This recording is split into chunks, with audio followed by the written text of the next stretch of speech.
주님께서 여러분과 함께 마테오가 전한 거룩한 복음입니다. 그날 예수님께서는 집에서 나와 호숫가에 앉으셨다. 그러자 많은 군중이 모여들어 예수님께서는 배에 올라 앉으시고 군중은 물가에 그대로 서 있었다. 예수님께서 그들에게 많은 것을 비유로 말씀해 주셨다.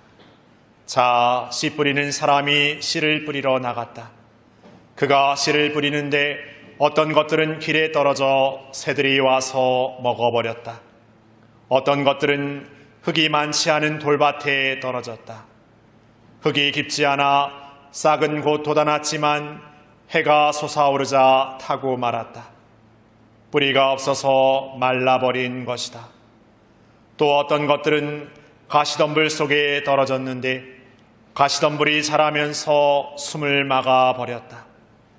그러나 어떤 것들은 좋은 땅에 떨어져 열매를 맺었는데 어떤 것은 100배, 어떤 것은 60배, 어떤 것은 30배가 되었다.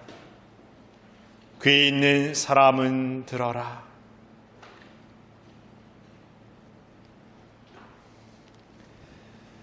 주님의 말씀입니다. 그리스도님 찬미합니다.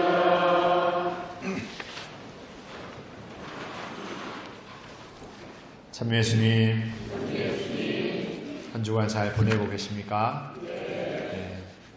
날씨가 많이 무덥죠. 날씨 무덥고 하니까 어떤 일을 하더라도 막 땀도 많이 나고 지치고 또 습하니까 또 짜증도 많이 나고 그래서 많이 다투셨습니까?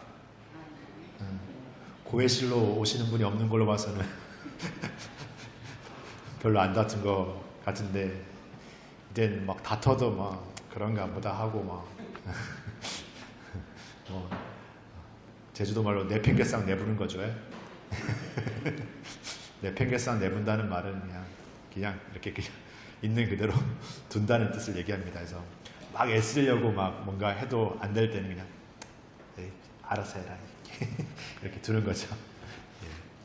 오늘 이렇게 화답송 노래 부르시는 거 보니까 어떤 분들은 이렇게 부르시는데 또 어떤 분들은 이렇게 부르세요. 제가 저번에도 말씀드렸지만 노래를 잘 부르시려면 웃으셔야 돼요. 웃으셔야 되는데 웃지 않고 부르는 건 두 가지. 노래를 원체 잘 부르기 때문에 웃지 않아도 부를 수 있는 사람. 두 번째는 노래를 별로 잘 부르고 싶지 않은 사람.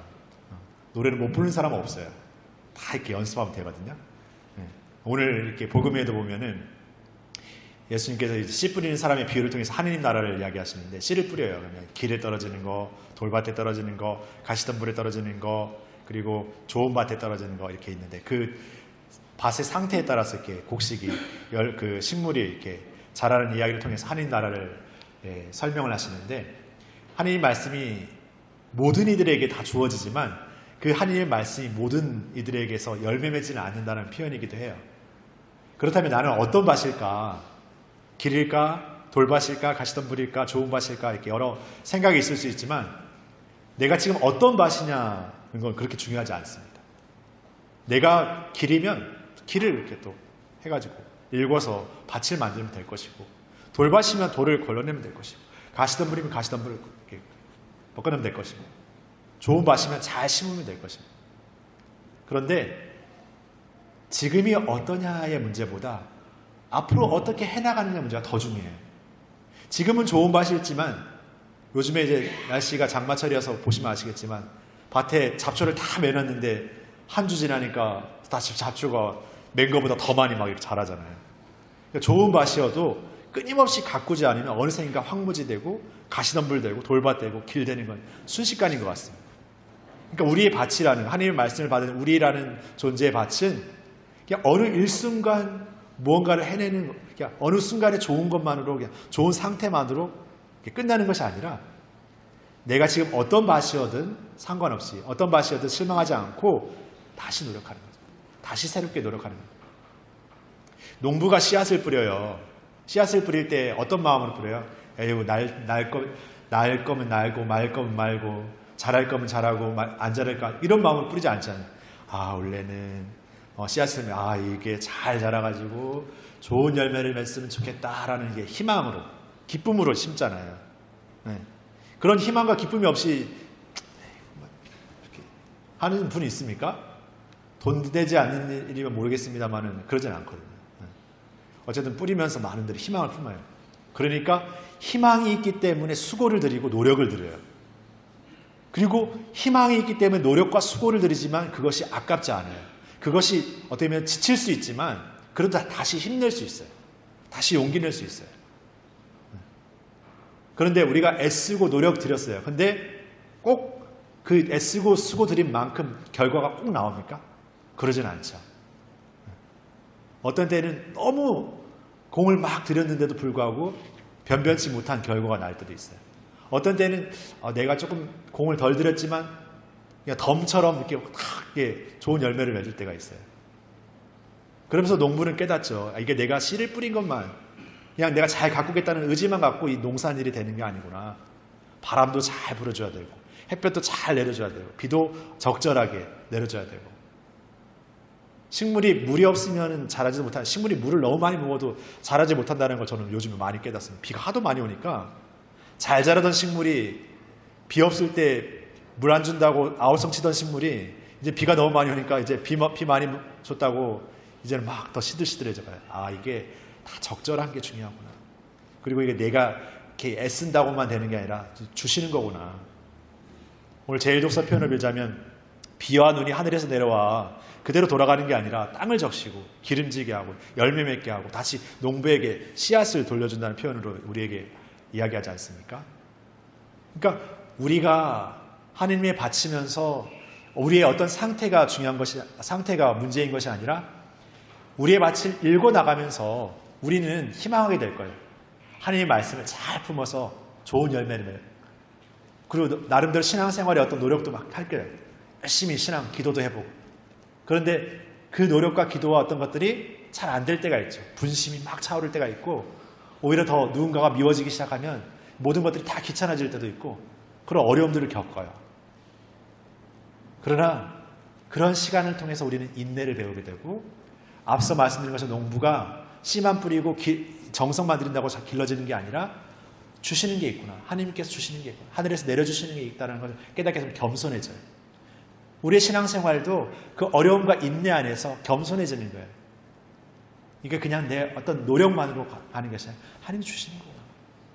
그리고 하나님이 또 우리를 어떤 어려움에서도 일으켜 세워주시는 거예요. 어떤 어려움에서도 길을 여시는 거예요. 그것을 우리가 조금씩 점점 더 깨닫게 되어 나간다면 우리는 어떤 상태에 있든 어떤 처지에 있든 실망하지 않아요. 다시 희망을 품죠. 우리의 삶이 어떤 면에서 변변치 못하고 어떤 면에서 수고스럽기만 하고 아주 힘들기만 하고 여겨질 때가 있어요. 그러나 그런 우리 한 사람 한 사람을 하느님은 당신의 모상으로 창조하셨고 그 한 사람 한 사람에게 오늘도 당신의 말씀, 하느님의 씨앗을 우리에게 주셔요. 우리의 밭이 삶의 시간들 안에서 길이 되고 돌밭이 되고 가시덤불이 되고 변변치 못한 밭이 되었다 하더라도 오늘 나는 하느님의 뜻 안에서 묵묵히 나의 밭을 다시금 읽으면서 그 하느님의 씨앗을 품는다면 그 열매를 맺게 하시는 것은 바로 그분이시라는 거죠. 그 안에 우리의 수고를 담고 우리의 노력을 담지만 그것만이 전부가 될 수 없다는 거죠. 그것을 깨닫게 하시고 겸손하게 하시고 그리고 우리가 생각한 그 정도의 것이 아니라 오늘 좋은 밭의 열매는 100배, 60배, 30배의 열매를 맺는 그런 우리가 되게 하시는 거예요. 우리는 다 헤아릴 수 없어요. 그러나 그분께서 우리의 생각과 계획을 넘쳐 주신다라는 거죠. 그것을 우리가 기억하고 살아간다면 우리가 살아가는 삶의 자리에 그 어떤 자리가 하나님의 뜻을 우리의 작은 몸짓으로 우리의 작은 손짓으로 이렇게 다시금 새롭게 읽어가는 좋은 밭이 될 수 있습니다. 그리고 우리와 함께 살아가는 이들에게 그런 하나님의 좋은 열매를 나눌 수 있는 풍성한 우리가 될 수 있습니다. 그런 몫을 우리에게 다 주셨어요. 그런 간절한 기다림을 오늘 제2독서의 표현으로 보면 그런 간절한 기다림 피조물들이 기다리잖아요. 하나님의 자녀들의 그 움직임을, 우리가 창세기에 보면은 하나님께서 세상을 창조하시면서 온갖 만물을 창조하시면서 인간에게 이 만물을 다스리라고 주시나, 그 다스림은 마음대로 좌지우지라는 다스림이 아니라 하나님의 섭리, 하나님의 뜻 안에서 하나님의 그 조화로움을 완성시키는 그 일에 우리 인간이 더 주인공이 돼서 나서라는 거죠. 그러니까 오늘날 세상이 기후위기에 닥쳐 있고, 세상이 여러 가지 자연재해나 여러 가지 어려움들을 겪고 있고, 세상이 많은 것들이 막 오염되고 또 환경이 파괴되는 어떤 그런 오늘을 살고 있다면 더 책임감을 우리 인간들이 더 가져, 우리 인간들이 더 그런 몫을 더 살아야 되는 삶의 사명을 더 지고 살아간다고 생각합니다. 물론 우리 한 사람 한 사람의 노력은 작을 수 있지만 우리 한 사람 한 사람이 모여 더 많은, 또 더 우리가 만나게 될 우리의 이웃들이 그런 마음들을 산다면 어느새인가 하나님의 뜻 안에서 하나님의 어떤 섭리가 우리 안에 온전히 펼쳐지게 될 것입니다. 그것이 오늘 하나님께서 씨 뿌리는 일을 통해서 주시는 하나님 나라의 비유의 진면목이 아닐까 싶습니다. 우리가 서 있는 자리가 하나님 나라가 될 수 있는, 그리고 그 하나님 나라를 살려고 노력하는 우리가 또 이 생의 삶을 끝까지 살아서 가는 곳이 또 하나님 나라가 아닌가 생각해 보게 됩니다. 그럼 우리의 여정을, 우리 각자의 여정을 더 소중하게 안고 걸어가는 우리 모두가 되었으면 좋겠습니다. 잠시 묵상하시겠습니다.